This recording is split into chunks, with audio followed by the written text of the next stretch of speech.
சமக்ர சிக்ஷா எனப்படும் அனைவருக்கும் சமமான தரமான கல்வி குறித்து விவரிக்கிறது ஜெம் தொலைக்காட்சி.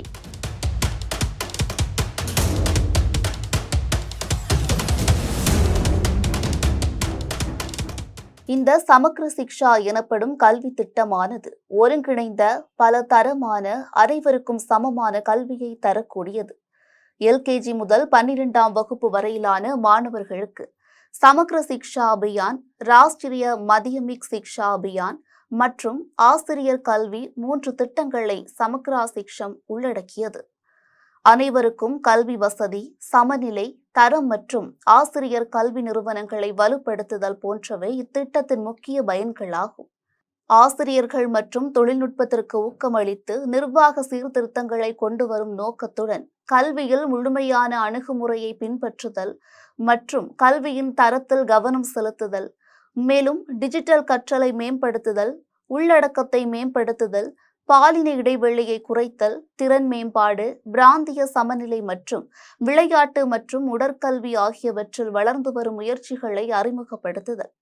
இதன் நோக்கம் என்னவென்றால், பள்ளிகளை வலுப்படுத்துதல், அனைவரையும் உள்ளடக்கிய கல்வி, தகவல் தொடர்பாடல், தொழில்நுட்பம் மற்றும் டிஜிட்டல் முயற்சிகள், பாதுகாப்பு மற்றும் பத்திரத்தன்மை, பள்ளி செல்லா குழந்தைகளை வயதுக்கேற்றவாறு பள்ளியில் சேர்க்க சிறப்பு பயிற்சி, ஊடகங்கள் மற்றும் சமூக அணி திரட்டல், கஸ்தூரிபா காந்தி பாலிகா வித்யாலயா, நேதாஜி சுபாஷ் சந்திரபோஸ் குடியிருப்பு பள்ளிகள் மற்றும் விடுதிகள், குழந்தைகளுக்கான இலவச மற்றும் கட்டாய கல்வி உரிமை சட்டம் 2009, குறிப்பிட்ட கருத்து சார்ந்த திட்டம், வழங்கப்படும் சேவைகள், துறையால் வெளியிடப்படும் பாடப்புத்தகங்களில் உள்ள QR குறியீடுகள் மூலம் மாணவர்கள் அணுகக்கூடிய ஒலி உள்ளடக்கம் மற்றும் மதிப்பீட்டு கேள்விகள் போன்ற தரமான உள்ளீடுகளை வழங்குதல், பள்ளி செல்லும் அனைத்து வயதிலும் உள்ள குழந்தைகளுக்கு உள்ளடங்கிய மற்றும் சமமான கல்வியில் சிறப்பு கவனம் செலுத்தி தரத்தை வலியுறுத்துதல், மாநில கல்வியியல் ஆராய்ச்சி மற்றும் பயிற்சி நிறுவனத்தின் உதவியுடன் 3 லட்சம் ஆசிரியர்களுக்கும் தகவல் தொடர்பு தொழில்நுட்ப பயிற்சியை முதல் தகவல் தொடர்பு தொழில்நுட்ப கருவிகளை பயன்படுத்தி வகுப்பறை செயல்பாடுகளில் செயல்படுத்துதல். இதுதான் ஒருங்கிணைந்த சமக்ரா சிக்ஷா திட்டம். சரி, இந்த சமக்ரா திட்டத்தின் கீழ் தமிழ்நாட்டிற்கு சிக்ஷா திட்ட நிலுவைத் தொகையை மத்திய அரசு வழங்கவில்லை என்று தொகையை விரைந்து வழங்க வேண்டும் என்று பிரதமர் மோடிக்கு முதல்வர் மு.க.ஸ்டாலின் கடிதம் எழுதியுள்ளார். நாட்டின் கல்வித்துறையில் மத்திய அரசின் நிதி உதவியோடு மாநில அரசால் செயல்படுத்தப்படும் முதன்மை திட்டம் இது. ஒவ்வொரு ஆண்டும் ஆசிரியர்களுக்கான ஊதியம், கல்வியின் தரத்தை மேம்படுத்தும் நோக்கில் மேற்கொள்ளப்படும் புதிய முயற்சிகளுக்கென உள்ள வாரியத்தின் ஒப்புதல் அடிப்படையில் நிதி கொடுக்கப்படுகிறது. அதன்படி 2024-2025ஆம் ஆண்டு தமிழ்நாட்டிற்கு ரூபாய் 3586 கோடி ஒதுக்கீடு செய்யப்பட்டது. இதில் மத்திய அரசின் பங்கு ரூபாய் 2152 கோடியாகும். அதில் மத்திய அரசு தர வேண்டிய தொகையை கொடுக்க வேண்டும் என்று தமிழக அரசு கடந்த ஏப்ரல் மாதத்திலேயே மத்திய அரசுக்கு கோரிக்கைகள் வைத்தது. ஆனால் மத்திய அரசு காதில் போட்டுக்கொள்ளாமல் முதல் தவணை தொகையான ரூபாய் 573 கோடியையே இன்னும் வழங்கவில்லை. இதற்கு முன்பும் தமிழ்நாட்டிற்கு நிதி கேட்டு மத்திய கல்வி அமைச்சருக்கு கடிதம் எழுதிய பிறகே நிலுவையில் உள்ள நிதியில் ஒரு பகுதி கடந்த நிதியாண்டில் தமிழ்நாட்டிற்கு தரப்பட்டது. இது குறித்து தமிழ்நாட்டை சேர்ந்த நாடாளுமன்ற உறுப்பினர்கள் குழு மத்திய அமைச்சரை சந்தித்து உரிய நேரத்தில் மானியங்களை வழங்க ஆவணம் செய்யுமாறு ஜூலை மாதம் கோரிக்கை வைத்தனர். ஆனாலும் இதுவரை சமக்ரா சிக்ஷா திட்டத்தின் கீழ் மாநில அரசுக்கு ஒரு பைசா கூட வழங்கவில்லை. சமக்ரா சிக்ஷா திட்டத்தின் கீழ் நிதியை அனுமதிக்க வேண்டுமெனில் BM-ஸ்ரீ பள்ளிகளில் தேசிய கல்விக் கொள்கையை முழுமையாக அமல்படுத்த வேண்டுமென முன் நிபந்தனை விதிக்கப்படுகிறது.